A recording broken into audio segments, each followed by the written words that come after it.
Warning. This episode may contain content that is not suitable for children. Viewer discretion is advised.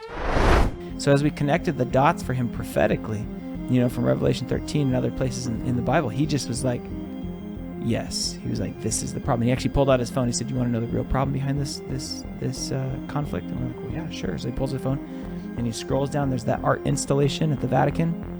It's supposed to, I think, represent the second coming of Jesus, but it's like super demonic. Yeah, right? So he pulls it, and the Pope's sitting in front of this art installation, and he just shows us on his phone. He says, this is the real problem. He's like, this is actually what's behind all of the conflict that's happening right now. So he's recognizing that they're demons.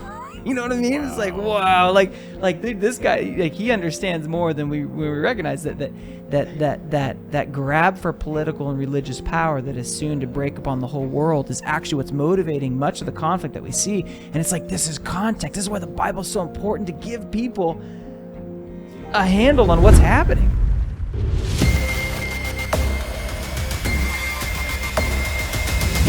Welcome back to LED Live. Today we're going to get an update from Brock Meyer, my brother in Gideon Rescue. Welcome to the show, Brock. Thank you. He has so many interesting and crazy stories from being on the front lines of war. If you've ever wondered what war is like, it's awful. And just looking forward to this conversation, because this is a hard thing to engage in and witness, and it just doesn't make sense in the bigger picture.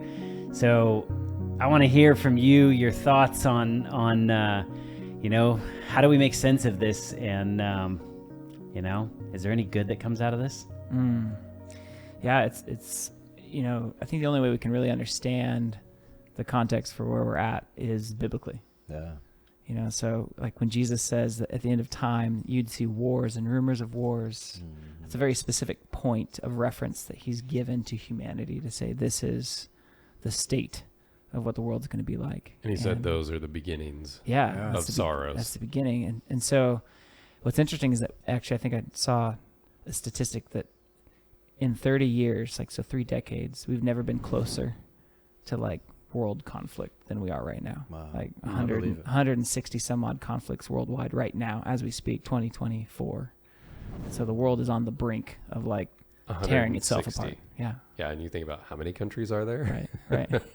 Not more than 300. And what are they fighting for? If you actually look at a map, we were looking at a map last night, and I mean, there's these little tiny countries. Look at how big Russia is. It's this massive piece of land, and it's having a discrepancy over a little piece of dirt over here. Wow. And you just go, wow, like, man, you got all this land. You don't want somebody else to kind of have their piece too, Yeah. Greed. The love of money is the root of all evil. The evil of murder and all these things, the root of it is greed. I want more. Yeah. What I think makes me sad, and maybe we can get into a little bit of this, Brock, is just hearing stories of the hatred that these people have for another people group. What people are we talking about? Where is the war happening right now? I'm ignorant with this stuff. So the two conflicts that we've been involved with have been in Israel and also in Ukraine. So Israel and Hamas, and Russia and Ukraine. But you bring up an interesting point. Hatred is something that needs to feed off of hatred. Violence has to feed off of violence. It's really difficult to hate someone that doesn't return hatred, right? To be violent towards someone that doesn't return violence. This is why the gospel is so incredible. And Jesus says, turn the other cheek, or go the extra mile. The Romans were hated. Nobody liked the Romans. And yet he's giving advice saying hey, if they compel you, go with them. Counterintuitive. Don't return evil with evil, but return evil with good. Right. And it's like dumping hot ashes on their head. Right. What was the story? Was it Elijah or Elisha that took the whole army blind? It was Elisha. It was Elisha? Yeah. Dude, what amazing. Oh, Can you imagine the video of that? Yeah. If a bunch of Russians were like, dude, we made you guys some donuts. You want some donuts? What would these people do? Yeah.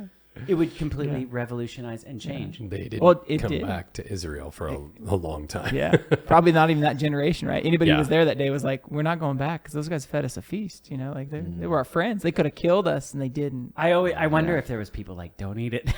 It's probably poisoned. Don't eat it. The king, right? The Israelite king, he's like, He's like, my Lord, Elisha, like, what do I do now? Like, can we kill him? You know, like he's like, he's ready. He's ready to wipe him out. You know, and Elisha's like, hold on, man. Like, you don't understand the gift that God's giving you right now, right? Talk about flexing your power, dude. If you were like, we just made you a meal. Wow. Yeah. You know, It is. that's beautiful. It's power on a whole nother level, and that's the sad reality is, you know, when we're in Israel, you know, I didn't grow up in the 60s, you know, here in the United States, or the 50s, where racial divides were a very real thing, you know, in the United States.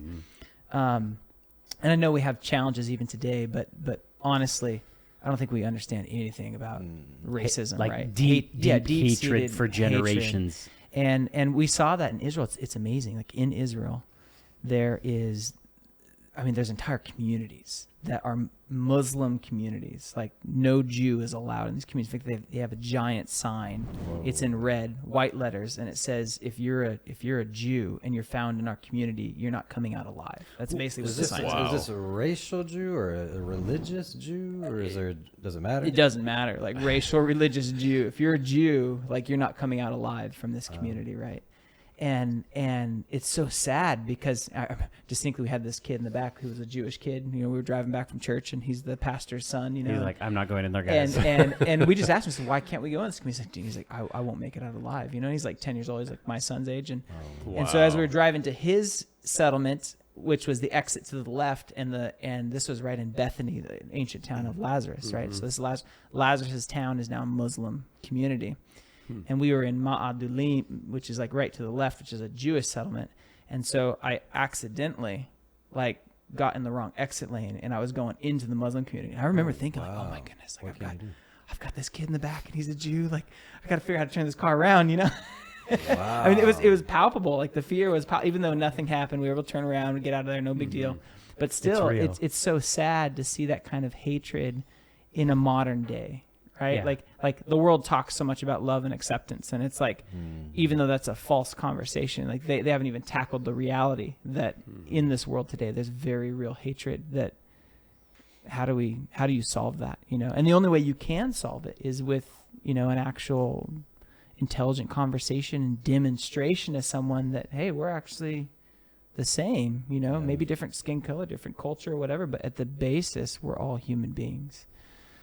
Made in God's image. I think we've completely begun to lose that perspective in you know, many stories about the war. And I remember having some conversations with you about just, you know, this whole drone warfare, how evil this is and disconnected. You know, war is awful to begin with, and I don't know if people feel better because you're not looking the guy straight eye in eye. You know, it is. I believe that these video games, and maybe not the creator came up with it, but I believe Satan is using this as a desensitization tool. People are playing video games and they're virtually murdering people in a simulator, hundreds of people all day long. And the military is using those games as a recruitment tool. Right. So they're like, dude, you're at the top in the world. You want to do it for real? And the kid's like, nah, I'm not into war. No, dude. You use a mouse and you're on a screen and you just blow people away like you do in the game. So do they have video games in Israel? And I mean, do these kids talk about the problem of video games there? I'm sure video games is a universal problem, but it really gets to the heart of Or worldwide. Worldwide, okay. Right? Yeah. I think the challenge is that it's a mindset that is just, you know, you're surrounded by this mindset that, you know, every Palestinian young person that grows up is going to be a Hamas terrorist. And that's what they believe, you know. So to them, to wipe them out now, it makes more sense, right? Before they grow up and they actually become that terrorist, right? But it's interesting because if you guys remember the news, there actually was a Hamas, he was like a son of a leader, like a general within Hamas. And he became a Christian. And he's now like very like outspoken about the situation in Israel and trying to like bring context to it. But what's amazing is that his solution, he says, the only way you're going to like change the situation is by giving the gospel. Like this is the only thing that changes you, right? Like his rhetoric, his mindset was so bent on hatred, like because it's hatred on both sides. Like Hamas is like they want to wipe out all of Israel. Like they don't believe Israel needs to exist at all. And he said the only thing that rescued him from that mindset was the fact that he became a Christian, right? Okay. Now he sees people differently. Okay, so I want to hear about this. Talk about this drone warfare just a little bit. I know we kind of started talking about that, but you described earlier like just how it just evil and insidious because you're not even comprehending. I think totally truly what you're doing, and you guys are over there trying to share the gospel, and you have this opportunity. You're talking with these soldiers. They're wanting to drop bombs on these people that they absolutely hate, and I think you guys came up with a brilliant suggestion. Instead of dropping bombs, let's drop the Bible. Yeah. Do we understand God's word to be the solution for the world? I believe so. And not just in a spiritual sense, but in a practical sense, are there benefits that come from God's word? I mean, you hear stories all the time, right? Like just because somebody had a Bible, like on them, like God protected them or sent his angel or, took care of them. So, I mean, like, is the Bible the greatest weapon the world has ever seen? Well, it certainly has caused a lot of wars. Right? Yeah. I mean, maybe not caused wars because at the heart of like what is war, it's giving into those selfish desires, right? The desire for more land, the desire for a better political situation or whatever, and then it's unleashing the basest passions that humanity has. Because in war, there's really no rules. Yeah. Like they say there's rules, but I'll be honest, there's no rules. Like when you show up and you have all authority and you have guns and the other person or community doesn't, you can do with them whatever you want. Yeah. And that's sadly what's happening, right? Like in every conflict, in every war, there's always been atrocities where the soldiers have come in, done whatever they want, and look who suffers, right? Even like these just wars, we look back in the day, we're like, oh, my grandfather fought in the just war, World War II. It's like, well, but was there a lot of injustice in World War II? Oh, yeah. On both sides. Like even Americans, it's like, this is not, like Americans are not innocent here. And that's because war is like it's the devil's playground, right? Yeah. I just like that song, We Will Study War No More. I can't wait for that moment. Yeah. Like there will never, ever be a conflict where we'll want to take each other out. I remember reading an ethics book for school, and that just war concept came up, and by the author's definition, even the Revolutionary War, he's like, wasn't a just war. Right. He's like, the United States was out of line because they were rebelling. Yeah. And he's like, when you're in rebellion, it's not a just war. And I was like, ooh, it's kind of a touchy subject for Americans, right? Because we look back on that, and we're like, hey, freedom, this is a good thing. Yeah.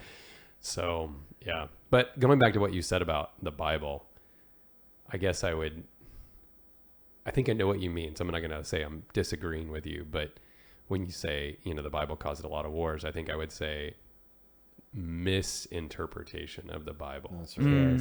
Yes. Caused a I lot agree. of wars. I agree. Yeah. If you really understood what the words or in the Bible's comprising and getting at is really love your neighbor as yourself, right? Exactly. Be selfless, and people have twisted and misinterpreted and made it sound like something that they're justified in doing this action, and I think the most dangerous person is somebody that thinks they're following God and wanting to like kill you. Yeah. I think that's a dangerous situation. Scary. They think they do God a service, right? And God's all about free will. Like, serve me because you love me, not out of force. And yet that's what a lot of these wars were. Like, you will worship according to the way we say or die. Right. Yeah. There's no freedom of choice there. Yeah. And going back to your comment about, drone warfare, how do you get to a point?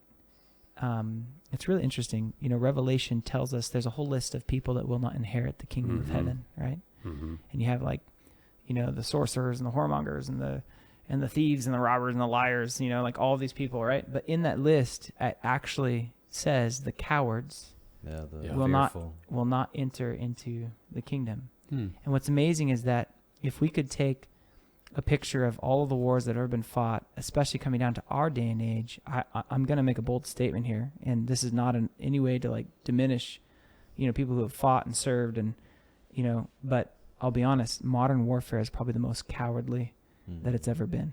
Yeah.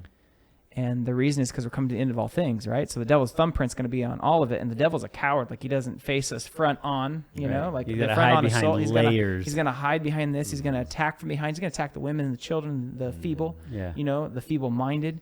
And so this is a picture of actually the conflict that we see all around us, and it spills over into reality, is that modern warfare is so cowardly, you know, because think about just all the high-powered devices and explosives and guns and drones and, you know, you name it, that you can just with the push of a button take out untold numbers of people without even facing, you know, your enemy. Yeah. You know what I mean? Like, there used to be honor, you know, I mean, like, this is kind of the whole setting of David and Goliath. Like, there was honor, even though, like, we hate the Philistines in that story. Still, they were like putting forth their champion, saying, hey, if you can overcome our champion, we don't need to have bloodshed and like have all these guys wiped out. Like, let's just go man to man and we'll settle it that way. And whoever's man wins, then boom, you know, we'll just go from there and we'll reshape our policies based on whoever wins. And it's really actually a pretty honorable thing, you know? And so David and Goliath meeting face to face is something that we don't ever see anymore. Like men don't grapple with each other often face to face, you know? Right. And they're talking to each other before they're going to like battle it out. Right. Right. Yeah. And so it's amazing. And today, you know, I can push a button, you know, from a screen, from relative safety or a hidden place, and I can just wipe out untold numbers of people that don't even see it coming. And man, there's a judgment for that. You know, like, this is not something that's normal. Like, humanity, you can't participate in these activities and walk away, you know, unaffected. No. You know, and that's what we see. And so, like, the how do you get to that point? You get to this point by the dehumanization of your enemy, right? And we saw this in Ukraine, especially. You know, it happens in you know, Israel and Hamas. Like, everybody thinks like, well, yeah, if you're Palestinian, you're a terrorist, and you just have that mindset. You're not salvageable. But even more so in Ukraine, you know, we've been there now for a couple of years, and on these billboards that they have, they look like a advertisement for some new movie coming out, like some zombie apocalypse, you know. But it's not. It's actually just an advertisement for join the 3rd Brigade. And what they have is the Russian on one side, and the Russian's totally this zombie, and he's just like drooling and flesh falling off his face, and like, you know, just evil picture. And then you've got the normal looking Ukrainian, maybe he's wearing glasses, looks like a geek, or it's a beautiful woman, you know, very normal human being. So when you look at that with your mind, you're like, of course you're going to vote for the normal looking human being. You don't want the monster to win. Demon possessed person or normal person, you know, it's like, they're totally like playing the psychologically. Nazi propaganda. Yes. Yes. I was just going to go there. Yeah. They've got a lesson book to see how that played out and how that worked, and they're using it to its full extreme. Right. And it happens. I mean, the Russians, I'm sure, have their own posters in Russia, you know, of the other side. You know, they have names for each other. Like, the Ukrainians call the Russian orcs. You know, so wow, you know what I mean? You know, Lord of the Rings fans. Yeah, seriously. Like, if you're just killing orcs, you're not killing people. You're killing orcs, right? And that justify in your mind. Now I can kill 40 orcs. It's not a big deal, right? You know, what if the movie poster had, like, you know, their families with them on either side of the fence, and they're praying, you know, or something like that. Like that maybe just would completely change the context. We are reading that book with our children for the for worship. The guy that was the German.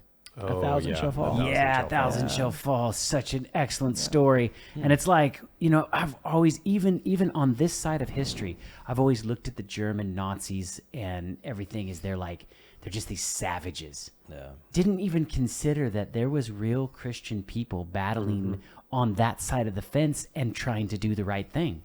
Yeah. You know? Right. I mean, I've seen those the soldiers that were on the Nazi side having to face court afterwards, and they're like, we were literally just taking orders. Right. We did what our leader told us to do. That's what we're supposed to do by law. Right. It's crazy, man. Well, I think that illustrates too, because there's another really good story too called "The Storm on Our Shores," and it's about a Japanese, you know, guy that goes to medical school in California. He goes to Loma Linda. So like, he graduates from Loma Linda and then goes over to Japan to take care of a family matter and gets sucked into the whole war machine, you know, just by happenstance, like poor timing, right? Wow. And so what does he do? Like, he doesn't want to fight, he doesn't want to kill. Like, he just went to medical school in the United States. Like, he loves the United States, but yet now he's in it. You know, your nationality is causing you to pick up a side. Yeah, and so he had to go through that whole process, you know, and it just goes to remind you that, like, there's somebody on the other side that's struggling through it just like you are. It's amazing how degraded humanity gets. If you think about it, like in all these instances, it's you have to make the other side less. Have to. Yeah. Otherwise it doesn't work. But you think about that from the perspective of God, right? God could look at us and be like, they're less. Yeah. And instead of doing that, you know, Philippians chapter 2 tells us how he comes down lower and lower and lower and lower to our level. And he's like, no, I'm going to be with you and I'm going to live like you. I could separate myself, you know, whether it's like the Nazis that were like, yeah, the Jews are less, or like in times of slavery, yeah, they're another race. They're less. They're not even human. Like evolution, they're less. Like it's always less. Who gets to make that call? I think the antidote is what the Bible's talking about. Count people more significant than yourself. Yeah. The whole Bible is designed to get you to think of other people. How do I think of that other person? I mean, honestly, you know, the devil's number one trick, I think you can spot him right away. If he's making you feel greater than and them less than. Yeah. I that's why I love those T-shirts that is like, he's greater than I. I think that's so brilliant. If you just had that perspective with everybody, think of it would change wars. Yeah, not even a religious perspective. You just took the principle and said, I'm going to consider others greater than myself. Mm-hmm. It would solve a lot. That would. You know.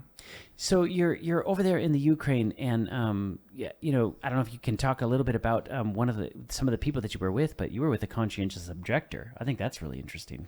Yeah, we spent some time with a guy that decided not to carry a weapon because as he was looking at the whole situation, he was just like, "There's just no way." He's like, "The Russians are not my enemy, and I don't want to take life. I can save life, but I don't want to take life." And man, like the devil was working hard to like take this guy out of the fight because he's there actually like demonstrating, you know, the truth. How unusual is that there?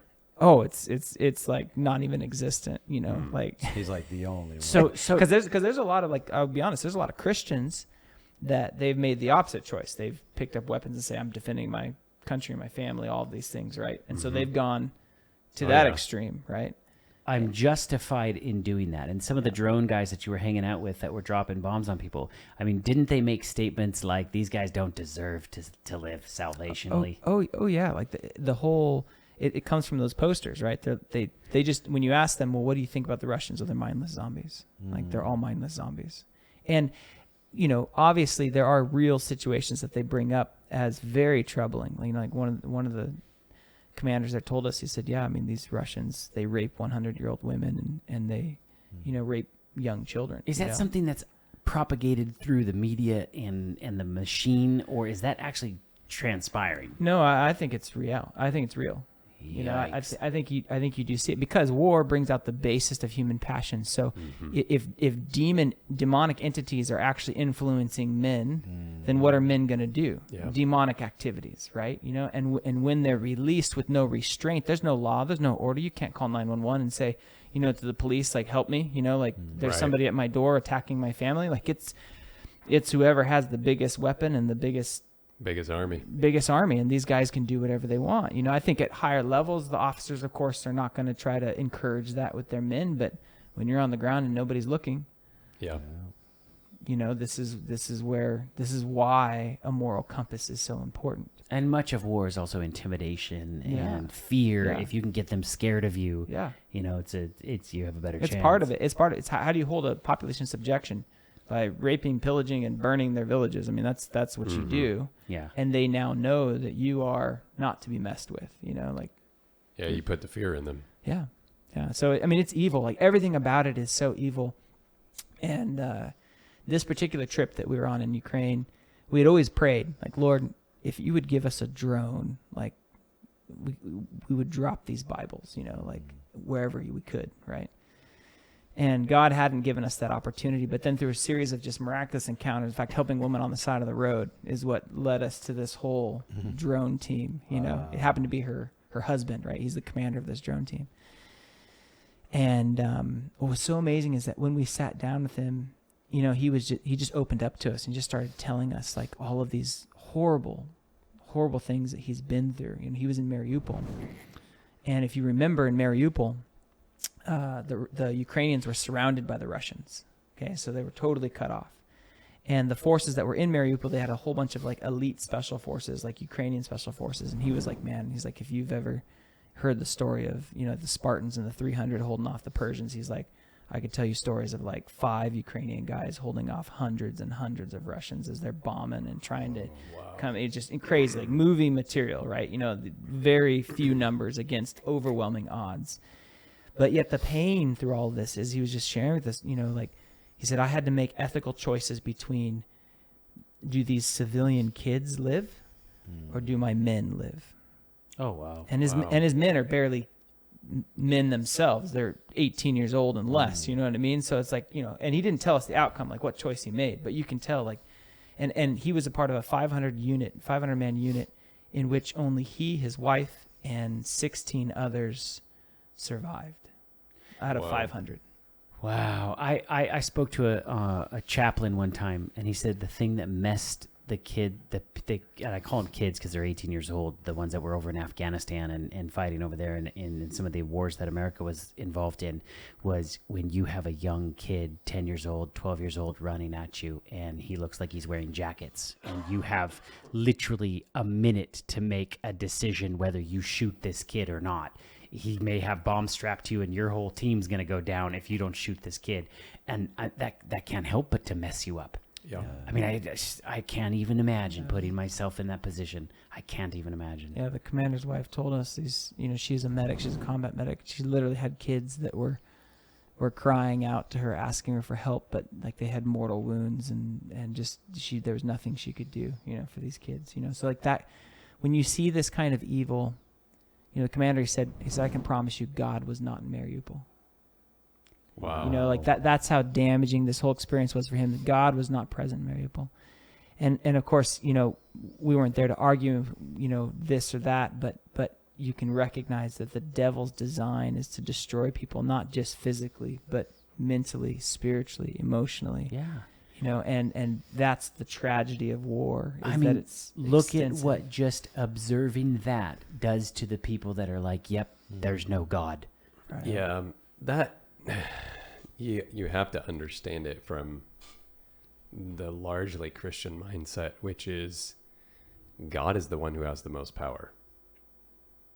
So why doesn't God, if he has the most power, why isn't he's the most responsible?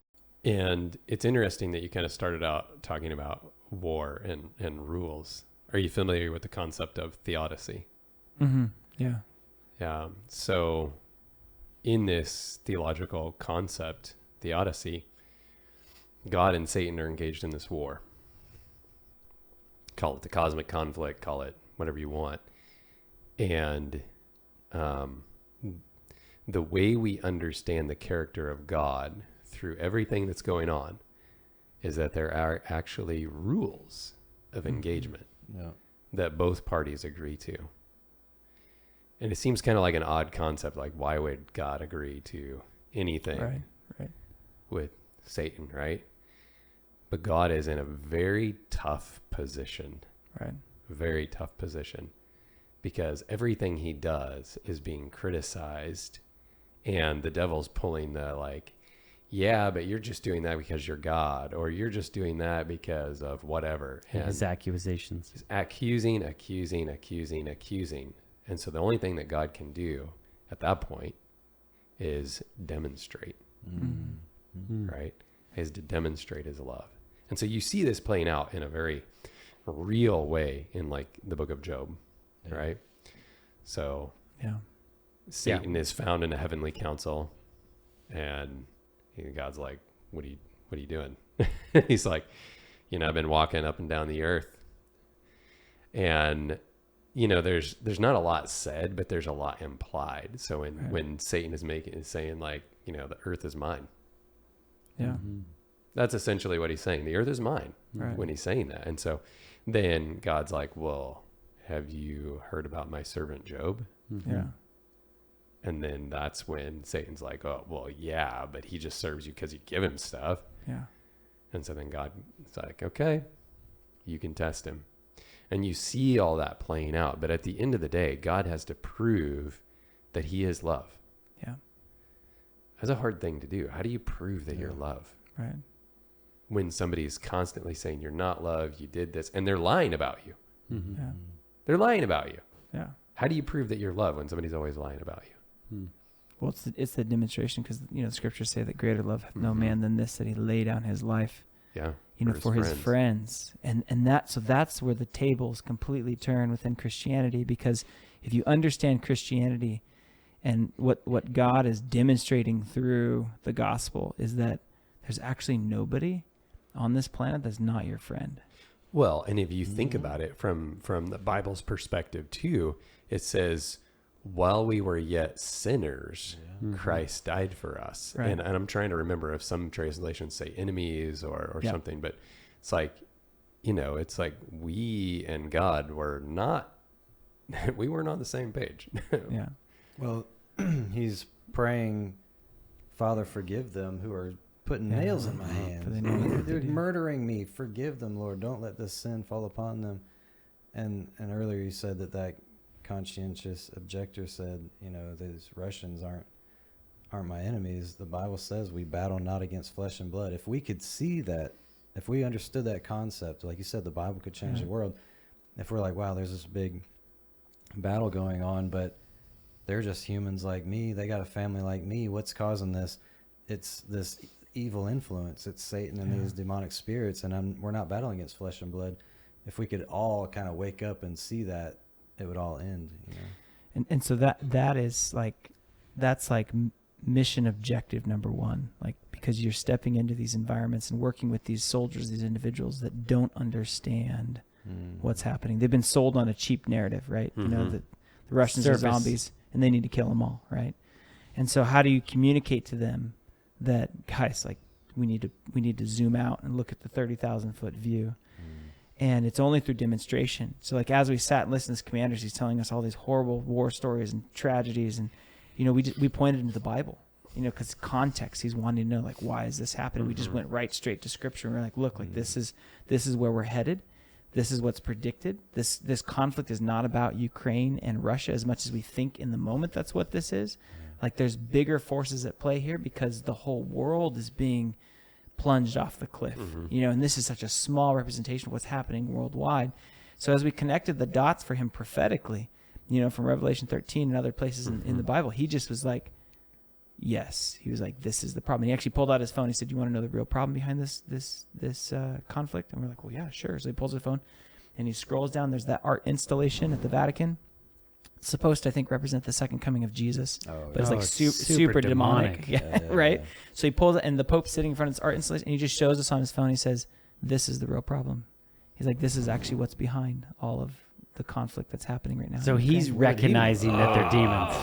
You know what I mean? Wow. It's like, wow, like this guy, he understands more than we recognize that grab for political and religious power that is soon to break upon the whole world is actually what's motivating much of the conflict that we see. And it's like, this is context. This is why the Bible's so important, to give people a handle on what's happening. Didn't the papacy recently make a statement that was condemning Ukraine?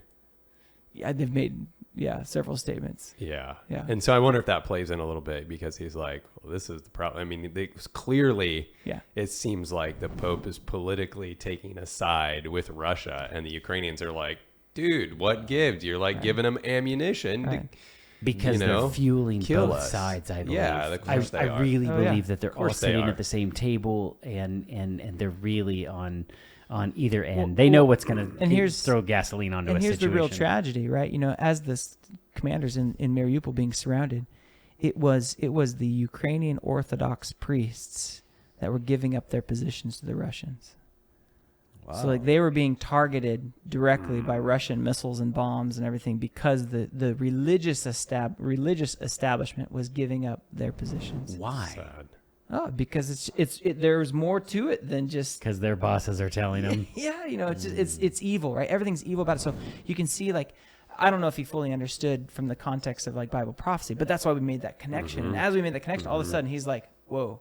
Like, what else do you know? This is not just a normal meeting here. And we're recognizing, whoa, this is not just a normal meeting, because he's not just a commander, he's a commander of a drone team. And so at this moment, we're like, oh man, like, Lord, like, is this it, right? Is this the moment, you know? Deactivate the drones. Yeah, you know, and so we told him, we said, Commander, we said, listen, we said, I know this sounds crazy, but we have a special mission that we're here for. And it's not just for the Ukrainians. Like, I know this sounds crazy, but we're here for the Russians.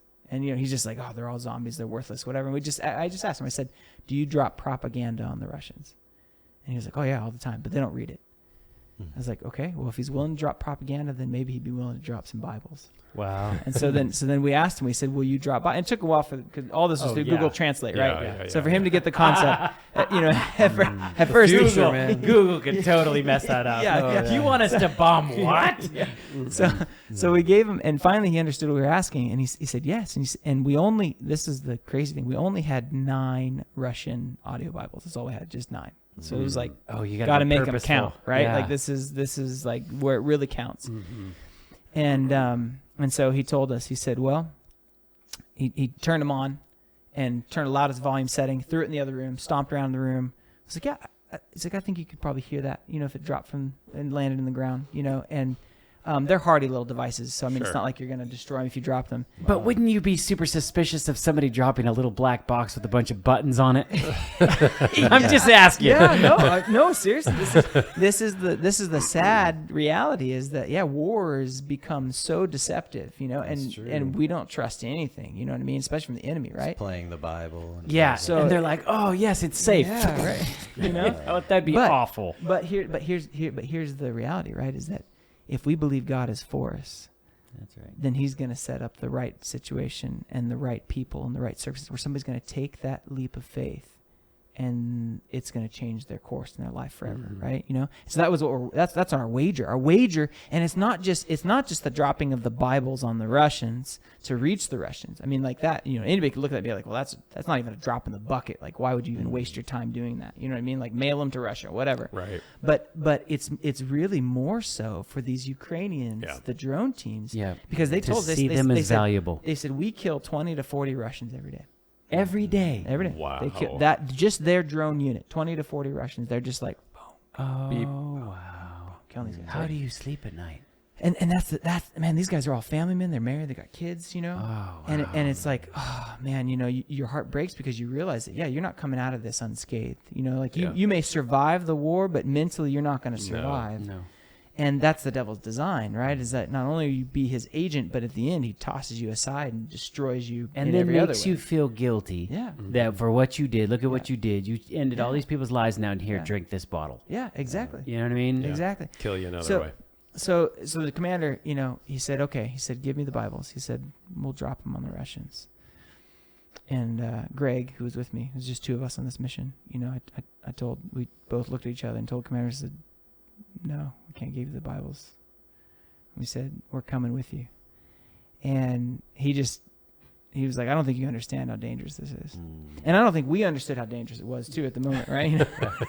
like this, in hindsight, God's mercy, right? You know, it's probably a good thing you didn't realize how dangerous this was. Seriously. We sat down after this mission was over. We sat down with our conscious objector friend, right? And he pulled up his phone. He said, because we told him we were with a drone team. He's like, he's like, you want to know that the drone teams are the most hated teams, like in the whole conflict, right?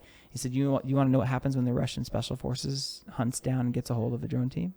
And he showed us pictures. They gouge their eyes out and they torture these guys to death. Wow. Because they're wearing VR headsets, right? You know, so like they as a statement, they gouge their eyes out and they torture these guys to death. And this is the fate for many of these drone teams if they're caught by the Russian special forces, which they're actively hunting them, and they find them, like, dude, it's the worst kind of death, you know. And so, when the commander knows this, right? We don't know this. The commander knows this, you know. So he's like, I don't think you understand what you're asking, you know. And we're like, no, like because it's so important. You can't just hand this over to these guys. Yeah, because they don't go in a box somewhere and then they just go back to work. It has to be demonstrated. They have to see the power of God, right?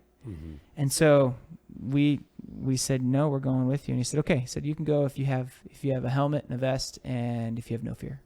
Mm. And so it was a real sobering moment. Like, Lord, like, where are we at? You know, like, you know, Okay, here we so- go. So, as a side note, can I ask you what's going through your mind at this time? Are you sitting there going like, "Okay, I have this sin, Lord, forgive me for this." Like, Lord, I have this sin, like clearing the slate. No, it really wasn't like a. I mean, yes, you're praying, Lord, if there's anything in my life, please, cleanse it. But really, like up until this point, you're seeing how God is leading, and honestly, it's giving you the confidence. next logical step. Like, this is not a question; it has to happen, and you just happen to be a part of that story that God is using, and so. It's really more of just a surrender moment saying, Lord, okay, whatever happens, I'm willing to be used in whatever capacity, like take full charge. Because, and looking back on this, we had talked about bringing our own drones. Like, we have a DJI drone. We were going to like fly or just drop Bibles where we could, Dude, you should totally name the drones like Bible names. Yeah. But we thought about it and we realized the folly of it, right? Because we have no idea like where the Russians are at. You know what I mean? Like, it take us months, years to figure out strategically where these guys are hiding. Like, we don't know any of this. And I think the beauty of it too is that God just totally swiped us away from any involvement and said, you know what? Let me work this out. Let me give it to you. So that way, when you tell the story, like, nobody can be like, oh yeah, you guys planned this. Like, this was strategically all put together. No. This was God. Like, God brought this whole situation together, connected us with the right drone team, and then here we are, boom, going into less than a couple kilometers away from the Russians. So these drones, that was kind of my question, is like, what size are these things? So these are the $700 throwaway drones. I mean, still $700, but it's cheaper than some of the other options out there. And they're yay so big, and they've got a trigger release, so they can carry a payload, and they can drop like an 80 millimeter mortar. That's really what they're dropping, mortar or grenade. And he showed what the actually looks like with whatever they put in there, the shrapnel and stuff like this. I mean, it looks like a little piece of clay with a bunch of like spiky things hanging off of the thing, and it just goes in every which direction. And what was shocking too is when I saw the video clips, it just looked like these people were like operating out of a house. I mean, you could have been in somebody's backyard. And dropping these things on people. It's crazy. Yeah, it's definitely a wild world, and you realize like most of the ordinances they're dropping on humans are not meant to kill.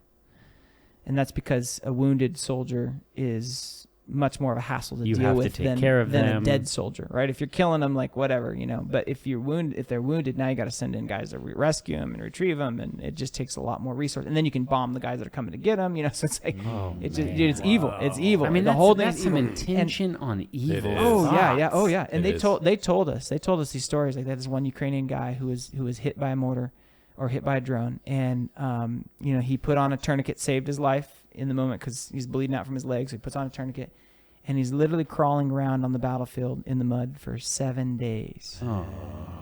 7 days. Nobody's coming to get him, right? Because it's too dangerous. Nobody's coming to get him. He's crawling. The drones are watching him from above for 7 days. You can see footage of this on. I don't encourage you to look it up at all, but you can see horrible footage where they literally just toying with people. They'll find guys out in the field, and he'll be crawling around. They'll drop a bomb on him, and they'll drop another one. They'll drop another one. They have footage where they're dropping them, and the guy catches it and throws it away from him because he knows what's coming. And then they drop another, and he throws it away from him. It's this whole game of like, how long can he sustain this until one of them finally gets him? A different form of torture. Oh, dude, it's cat and mouse. Yeah. It's so evil. So this guy that's crawling around, eventually he gave up hope, and he just says, "I'm done," and he just undid the tourniquet and he bled out. Wow.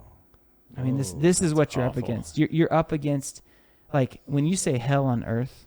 This is what these guys are going through. Like, these guys are literally living through hell. In fact, so much so that when we encounter these guys in the field and we're giving them Bibles, they're telling us God doesn't exist anymore. Like, you haven't seen what I've seen. Like, he can't be present. Like, he can't be God because all of this just craziness is happening. But yet, that's why the devil's doing this. But think about it, because if you don't know Christ or you don't have a relationship with Christ, would God sustain your life for 7 days so that you may come to a point of where you could actually have that one-on-one conversation with your Creator and say, Lord, I'm in a world of hurt. I'm in a mess. Like, whatever like the thief on the cross, save me. Yep. I almost think that's best case scenario. As much as it would be awful to suffer, I mean, for you to just have the opportunity to lay there and just think over the course of your life. You got an hour or two or even days. to make a decision like, Lord, I've totally messed up. I live my life without you, but if there is a God, please save me. I mean, that thought. Yeah.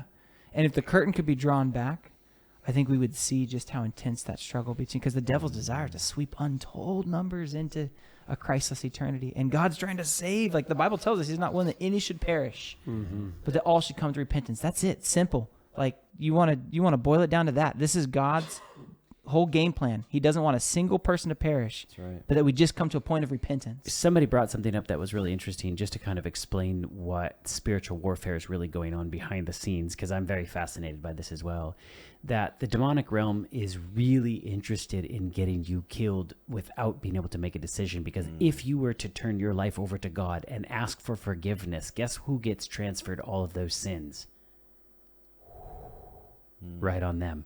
And they're going to suffer in proportion to what they've done. That's only fair that God's going to do that. And so if they can get you to die before you actually give it back, they're freeing up their thing. So it's of dire importance for them as well. They're driven on the hellish demonic force to get you to be taken out before you can even make that decision. Man. I like what the Bible says about the wheat and the tares, and when they're questioning Jesus, or they're questioning, how did the tares get here? Jesus in the parable says, an enemy has done this. Yeah. That's how it came about. Yeah, and that's the answer. It's hard for people to sometimes go there or grasp that, but it's not God that's sowing all the seeds of evil. Right. It's the enemy. Right. Amen. Right. Yeah. And so the only way you can really understand this is to have that biblical context. So that's the fight, right? Like, how do we bring this to these guys, this drone team that we're working with them? So Greg and I are there, like we're now stuck there with them for 9 hours, and like they're setting up all their stuff in the house. And I mean, they're using super low wattage so that you can't trace the drones. They have their own Wi-Fi system, and they have their own surveillance drones up in the sky. So it's a whole coordinated, like this is super detailed. Like they're watching the front lines. They're finding, oh, look, there's a group of 4 guys over here. Okay, send the drones in, bomb them. If they don't succeed here, they got another team that's coming.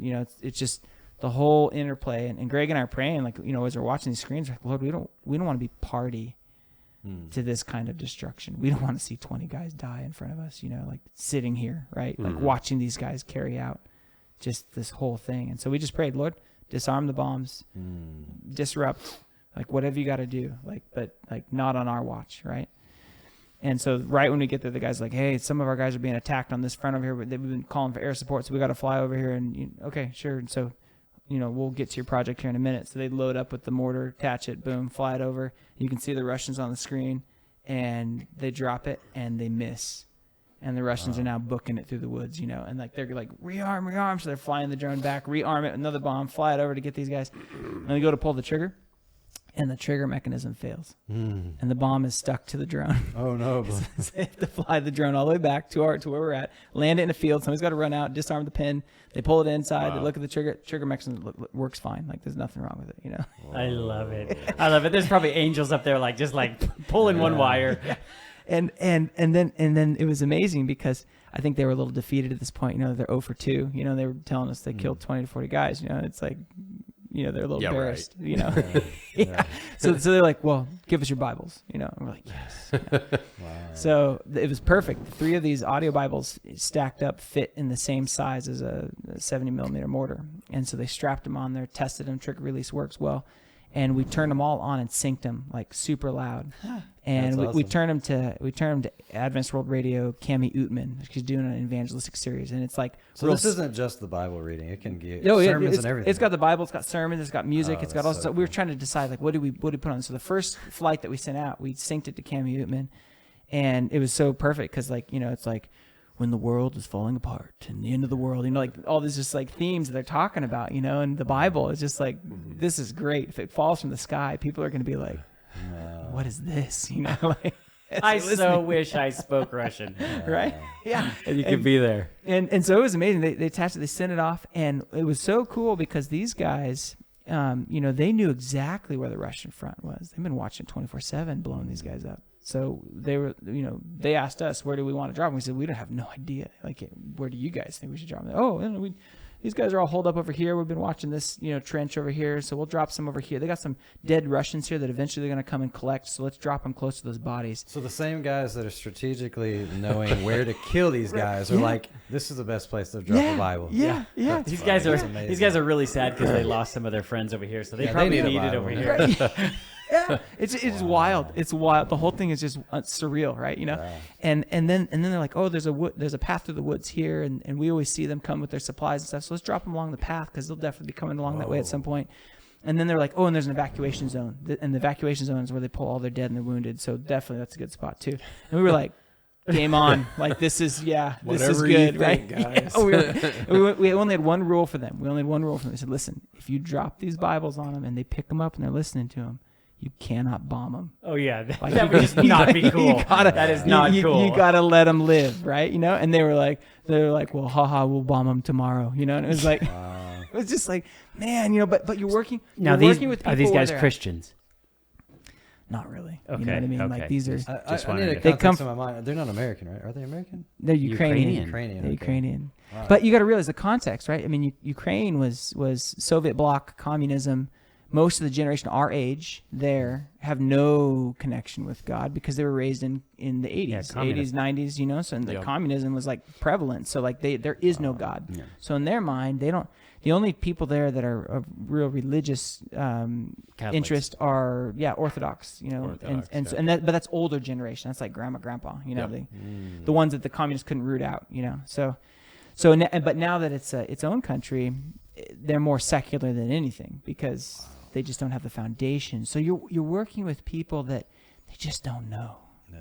They don't know. Yeah. They don't know what they don't know. And you brought up a great point, Mikey, about Jesus when he says, Father, forgive them for they know not what they do. That's true. It's the same prayer. Like, dude, these guys, they just don't know what they're doing. Yeah, they've been programmed to hate. Yeah, and it's and the devil just sweeping them into this evil plan, and their pawns in his hands, and Lord, release these guys, save these guys. So it's like, and so throughout the day we had all these interactions. In the beginning of the day they wouldn't even pray with us. Like we were like, hey, let's pray for this. They're like, whatever, you can pray in the corner if you want. That's fine.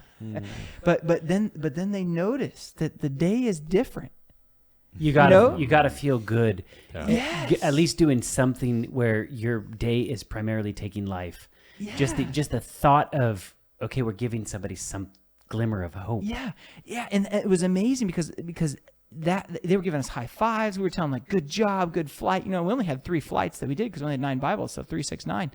And yet in between they're trying to drop bombs and trying to blow guys up. You know what I mean? And every time they're trying to blow people up, like their screen goes blank. They lose connection with the drone. They miss with their bombs. Like it was amazing. The whole time that we were there with them, they didn't hit a single person. That's amazing. God not wanting them to taint this Mission. stark contrast of a feeling of what it feels like to save somebody rather than kill them. Yeah, they were dropping care packages, on their own lines, right? Food packages, the guys that are hiding in the trenches, and we were like, "Oh, this is perfect. Like, you need to put some Bibles in there, And they were like, "Okay, like sure, we can do that." But they're like, most of those guys don't believe in God, And it's like, doesn't matter. That's why they need it, right? Wow. So their whole shit. They even told us this was Monday when this happened, and they said it's interesting. They said usually on Monday, the Russians are just pummeling us. Like from the other side of the river, like we're hiding in the basement, like we're taking cover, like they're coming real close to direct hit. And this Monday, like you could hear some explosions in the distance, but dude, it was like we had this little bubble, like, and they could feel it. They were like, "This is different, right?" Like God was giving them all those indications to give them that positive, like this is what's right, right? Mm-hmm. And it was so neat because you were giving them back a piece of their humanity because they had video confirmation. This Russian, after they dropped the God pod, this Russian guy who goes over there, he picks up the God pod and it's playing and he just sits down and he just starts listening to it. Wow. I mean, that's beautiful. Dude. I mean, think about it. If you're a zombie, what interest do you have in a God pod? Right. None. Yeah.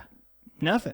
Right? I mean, that's why zombies deserve to die because they don't have a mind. You put the humanity back into the and all of a sudden they're thinking and they're looking at the screen. They're going, "This dude's a dude just like me, and he's listening to what I just gave him." Like, even though that's not direct communication, it's a form of communication. You know what I mean? Like, they're talking. You know what I mean? Like, yeah.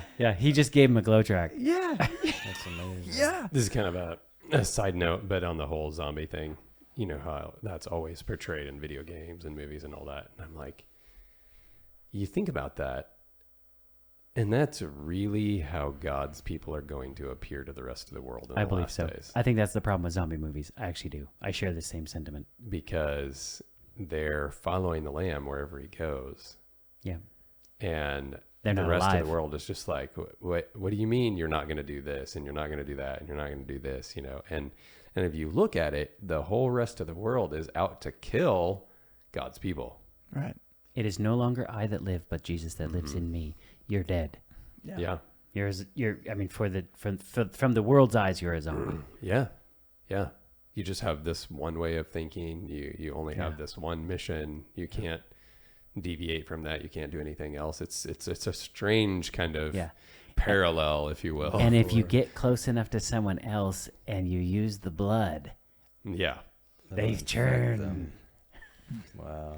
Yeah. But I like what you were talking about with these Russian guys, and it reminds me of this verse in John 10:10. It says, "The thief does not come except to steal and to kill and destroy," right? Like what they're living 24/7. But then they see the reality, the new reality. I have come that they may have life, and they may have it more abundantly. Right. Yeah.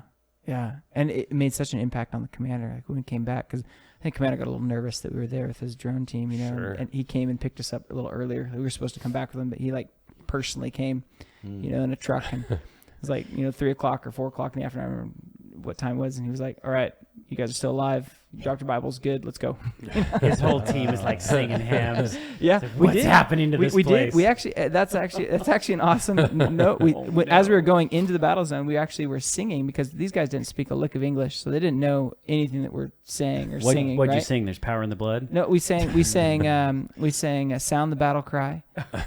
We sang Seeking the Lord. Yeah. Seriously. We did. We sang that one. We sang "I'm in the funny. Lord's Army," and they love that one especially because they were like, "Wow, that's such a great tune!" Like, what is sounds it? like military. And we told them, we said it's a song we teach to our kids, and they're like, "Oh, we love it." They're so excited, you know. I may never march in the infantry, ride in the cavalry, shoot the artillery. I may never fly over the enemy, but I'm in the Lord's army, yes sir. I'm in the Lord's army, yes sir.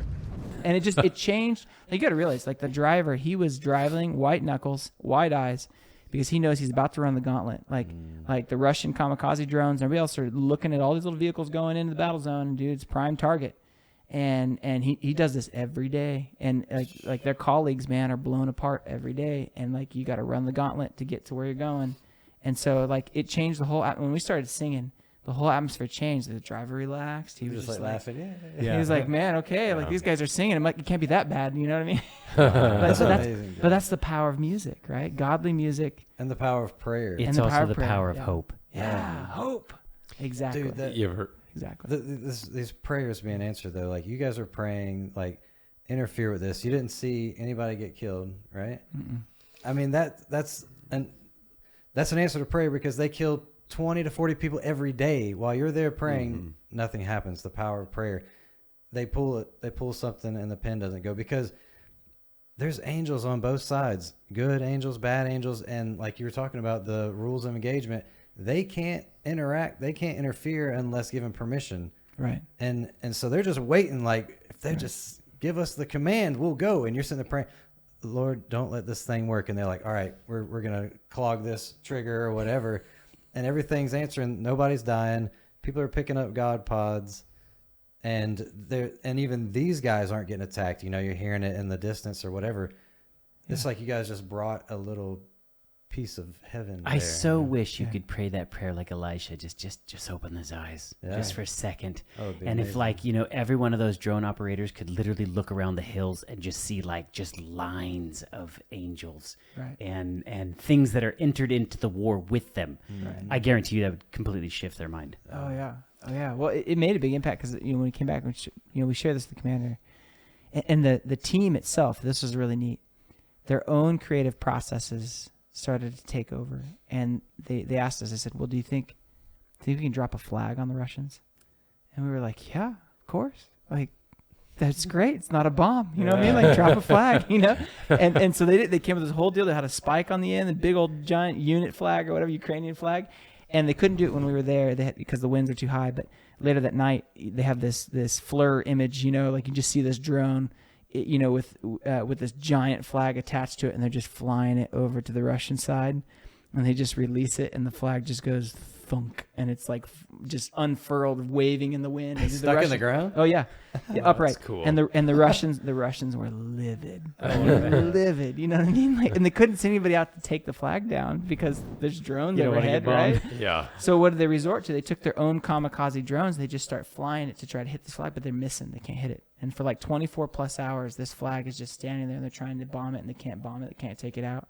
Wow. And we told it was the same pilot that flew some of our Bibles. We said, hey, you're saving life. And he's like, what do you mean? So well, think about it. Like, just by dropping a flag, like, the Russians are wasting all their drones on this flag, which in the end, what does that matter? You know what I mean? Yeah. And the light bulb had gone off, right? And we just told him, he said, so the solution could be more simple than we think. You need to drop more flags. You need to drop more Bibles. Yeah. And it's just those subtle little ways that God is working. And it's like, how amazing would it be if God could capture the hearts of an entire Ukrainian drone team. And these guys are so motivated and fired up by what they see, the miracles of God, that they decide to stop dropping bombs. It was interesting. The mortars, they cost $40, I think, $50. They're about $50 for the mortar, right? Wow. How much does the God Pod cost? God Pod's about $40. They're almost equivalent, but we had 3 of them stacked together for the mortar, so we're way outnumbering the value of one mortar, right? Like we're $120 to their $50, right? And it's like, and it is like it's a much more valuable weapon that if they can just see the value, it could game over. It could throw a wrench in the devil's whole scheme. And right? you might be dropping one God Pod, but how many people are listening to that? Like, gather around, guys. Yeah, dude. Exactly. Yeah. And like you said, exactly. War is so deceptive. I mean, they had like inflatable tanks and all kinds of stuff. War is all about deception. That could have easily been a bomb, but this dude, heart racing, picks that thing up and puts it to his head. That's amazing, man. Yeah. And then just imagine that conversation that he had when he went back to his buddies. Like, dude, you got to hear this. Like, you know what I mean? And they're all sitting around and like, wondering where did this come from. Clearly the Ukrainians would not drop this thing on us. Right. And they're probably sitting there going, dude, angels are out there, and like, who knows what kind of conversations they began to have. Right. And the Ukrainian commander, he was so impressed with the mission and what happened. We asked him, we said, we'd like to give you more Russian Bibles. And he actually said, okay. He said, give me 200. Wow. And it was he's taking orders. Whoa, it was just like, they went from 9 to 200. You know what I mean? Like, and this was so neat, is that in the whole conversation, we had almost neglected to tell him that we had Ukrainian Bibles. So he really only thought we had Russian Bibles, right? Oh wow! But yet he's willing to like, the Bible says, feed your enemy, and this commander unknowingly is feeding his enemy before his own needs. And it's like, whoa, like how amazing is that? And then we told him, I said, hey, we got Ukrainians too. You drop these on your own men as well. How do you think that's going to work? Are they going to be like, okay, today we only do Bibles? Or is it going to be like, okay, one will kill people, one will do a Bible? I mean... Man, that's where prayer is so important. Like even now, like, dude, pray for these guys. Pray for this commander, this drone team. Like we've been messaging, keeping in touch with them. And he told us, he said, we're about 25% through what you've given us already. So they're working on it. Like they're a quarter of the way through, and so that means they're dropping bombs as well as Bibles. You know what I mean? Sure. But somehow in that crazy mix, like, it's just like all these other amazing stories. Like how does God get through the fog of somebody, and when they're in a state of addiction or the state of rebellion or whatever? It's like it's just that one little step, and all of a sudden, the door starts to open, and the mind starts to consider the alternative. And God can work with that. Like we take one tiny little step, and He's running to meet us, right? And that's our prayers for this drone team. Is like they're gonna be God's drone team, dropping Bibles everywhere. That's amazing. Can you tell me how this even started?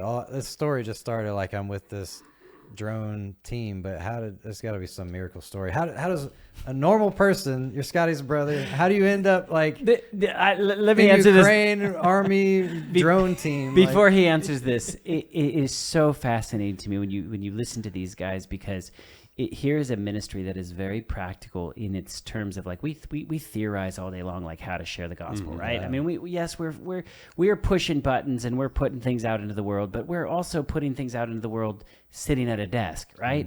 I mean, yes, we go out and we speak in churches and stuff like this, but how this stuff actually works in a situation that is a hostile situation, it is amazing to just listen to. No plan, no, don't know what to do, but somebody gave me all these God pods and I'm going to go deliver them. And then it's just like, boom, God goes, nope, here, meet this person, go here, get in a car here. Well, this is why, and I've said this before, on the show, but I'll say it again. This is why movies are so damaging. Because what we've discovered in our ministry is one of the greatest action adventure films that I've ever been a part of. Very true. Dude, I would not watch kidding. a movie about what you're talking about. Yeah. I want that to be a movie. I've ridden tanks. I've ridden helicopters. We've dropped stuff from drones. I mean, it's like when you talk about like James Bond, it doesn't even compare to like what, or MacGyver, it doesn't even compare to what God. How many Black Hawk helicopters have you flown on in your ministry operations? It's been quite a number of them, and Chinooks. You can't just roll up to a me. Black Hawk helicopter pilot and say, "Excuse me, sir, can you take me and my friends?" Like it's not going to happen. But this also illustrates and showcases that the message that we have for this time from the Bible is that important. Yeah. Like God would bend even modern militaries to his command if it was just for reaching somebody with a message of hope for this time. And that's the power. So we don't the sad thing is we don't recognize the power that is actually available to us, or the gift that's available to us. And that's why it's like, man, God does not want to see our youth go down a path that the devil is going to suck them out of the fight. It's like, now is the time to join the Lord's army. Now is the time to see God do amazing things for you and to build a narrative and a story and pull you into as the main character for, like, I mean, you think of all these Bible stories of the hero greats that have been before us. Like, dude, those are all movie-worthy subjects in which are incredible when you think about it, but yet God's wanting to do even greater things today because time is so short. Like, we're running out of time. So I guess I kind of look at it like we're the drone pilots. We're the ones pressing buttons right from afar to drop the payload where it needs to go. And the reason I say that is because I remember when I went to Switzerland a couple years ago, the guy that invited us, I was asked, he was telling me his testimony. It was, quite a long car ride to get to where we needed to go. And he said, he's like, I know God controls the YouTube algorithm. Yeah, he does. And he prayed a prayer, and then he was watching some videos, and I don't remember if he fell asleep or something somehow later. Like I know what it was now. There kept being the same video recommended no matter what video he watched. The same video would come up in his recommendation on the side, and it had nothing to do with what he was watching. Yeah. And he noticed, because he works in IT, and he's like, that's really strange. So he watches that video, and I think he heard a voice that said, after watching the video, is like, go get your Bible. Now, keep in mind, he's like living very secular, not quite atheist, but probably agnostic kind of like lifestyle, right? And he's like sitting there going like, I don't even have a Bible. Wow. And the voice tells him, it's under your bed in this location. Oh, wow. That's crazy. And he goes and he finds the Bible that he had since he was like 14 years old. Wow. And he's able to start reading it. And of course, God's just taking us on this journey. He's like, I know God controls the YouTube algorithm. Yeah, he does. Yes. Yeah. There was a comment that came into one of our videos that somebody had mentioned, never heard of our ministry, didn't even consider some of the things that we would say. And literally a video in the recommendation popped up, and she said it was like a very like stark, like, you need to watch this video from this ministry right now. And it was like questions that she was beginning to have on the media. Like in her mind, she's having questions, and she felt like an angel literally popped that up onto the YouTube channel and went, here's your answer right here. Watch this one. That's when me and Scott are just like, this is serious work. Like angels, like our mission is to create the content, whether it's, another ministry putting print, books, Bibles, whatever. We have to make something physical for the angels to point people to. Yeah. And they're like, okay, these people, they made a video, they put it up, this person's dealing with it. Watch that video now. Well, and that's why it's a team, right? Like we all there's no part that's insignificant, right? And God's desire is that we're all, a part of that team and laboring for souls. Because at the end of the day, the only currency that matters in this world is souls. And that's what's being traded, won, lost on a daily basis. And so how do we enter into that perspective to know that it's not about your career, it's not about your 401k and your bank account. It's literally about how many souls can you bring with you to the kingdom? And until we get to that point, man, there's a lot of people out there that just don't know. That's right. So how do they not, just like the Bible says, they won't know unless somebody preaches to them. That's right. They won't know unless somebody goes and tells them, So it's like, this is why the preaching of the word, whether it be through media, whether it be going in person, like it takes all of those aspects. You got to have the delivery man that delivers it. Yeah. Think of the one guy that came up with the idea, let's load the Bible up on this little thing that can be easily translated into all kinds of different languages, and you're just uploading this thing, and it's a little plastic device. He had to go to China and figure out who's going to make this thing. Think of the effort that went to that thing for the device to be handed to him to go over there and to save a soul. If you could just follow that whole trajectory of how that thing played out, it'd be pretty crazy. Yeah, it's amazing. Brock, how do people get a hold of you if they want to get involved with Gideon Rescue and to jump on board and have a crazy experience? If you at home are sitting around on a computer and you don't do anything for the gospel and you want to ride around in Black Hawk helicopters, how are you going to even initiate this conversation? Brock, how are they going to get a hold of you? Well, we have a super secret underground base that's difficult to locate, so it's hard to get a hold of us. But you do have an email. Just kidding. we do. Yeah, we do have an email. But you have a direct line to heaven. No, you can get on our website. There's a way to contact us. We find this a lot. That a lot of people have interest in what we're doing. We get a lot of people that are like, we love it. We want to be a part of it. This would sound really cool. My son needs this. My daughter needs this. Whatever. But it's really those that are truly persistent at the end of the day. The onus is not on us. It's on, the receiver to say, hey, this is a calling that I feel God has really called me to, and I want to be a part of this. And they're just following the promptings of how God's leading them. So if you're serious about it, get in touch with us. We'll have a conversation. We'll pray with you. The harvest is great. The labors are few. We desperately need hands. Like, that's the biggest need we have, so. And let me tell you, just working in this, you might not be able to go on a trip. You might not be able to actually dedicate amounts of time. But I'll tell you what, every single person works, right?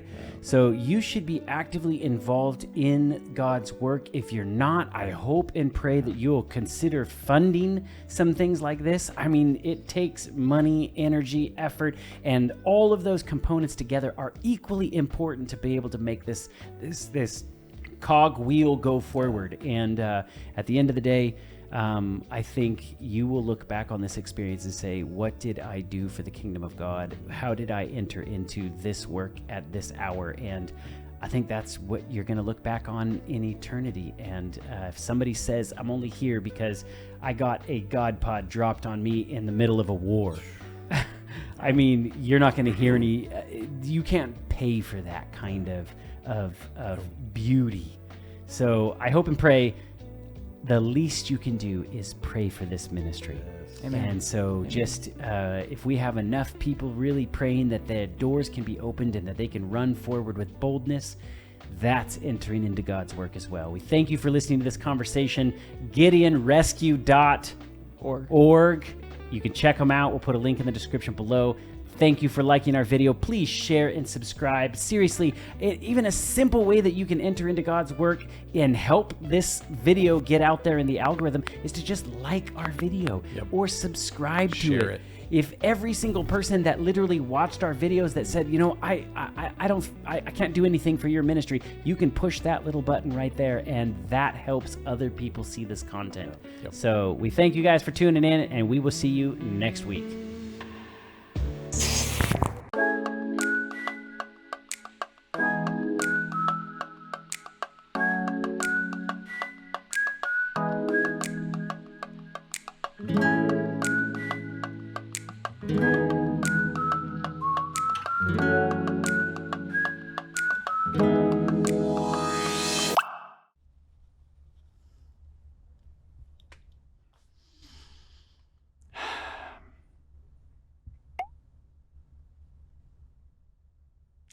I'm sorry, do we know each other? It seems like maybe we've met before. I don't know. This is, it's awkward though, just as much for me as it is for you. I really wish I had a conversation starter. Oh, hey. Oh, what's on my shirt? Yeah, this is the story of the three angels' message from Revelation 14. Wow, that totally worked. You know, if you have trouble starting conversations like me, maybe you should try Lightwear.